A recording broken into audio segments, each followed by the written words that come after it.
Në gjykatën e posaçme të apelit po vjen procesi për Festin Bexhdilin, i akuzuar për vrasjen dhe zhdukjen e Jan Prengës, ngjarje ndodhur në janar të vitit 2020. Bexhdili, që punonte si mirëmbajtës si kompleksit Golden Resort në Shijak, atje ku dyshohet se u mbajt peng dhe më pas u zhduk Prenga, pretendon se nuk është i përfshirë në ngjarjen e rëndë. Nëpërmjet avokatit të mbrojtës, ai ka kërkuar rishikim të pamjeve të kamerave të sigurisë, pasi sipas tij nuk provojnë përfshirjen direkte të Bexhdilit në rëmbimin apo zhdukjen e Prengës. Rigjykimi në apel zhvillohet pas vendimit të gjykatës së lartë që prishi dënimin me burgim të përjetshëm për Bexhdilin dhe më pas e ktheu çështjen edhe një herë për shqyrtim në gjykatën e apelit të posaçëm. Në seancën e sejntes, Aldo Majnishta është shoqëruar në gjykatë për të marrë në pyetje në cilësinë e dëshmitarit. Ai është përmendur nga prokuroria e posaçme si një nga personat që së bashku me Bexhdilin kanë ndihmuar në zhdukjen e trupit të Jan Prengës, ndërsa prokurorët e posaçëm deklaruan se Bexhdili bashkë me Majnishtën kanë nxjerrë trupin nga bagazhi i një makine Mercedes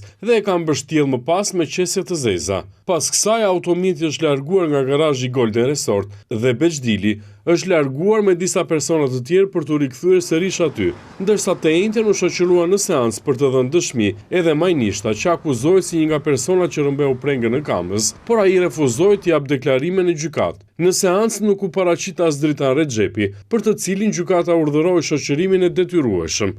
Rexhepi akuzohet nga prokuroria se është personi që ka financuar dhe ka urdhëruar rrëmbimin e Prengës.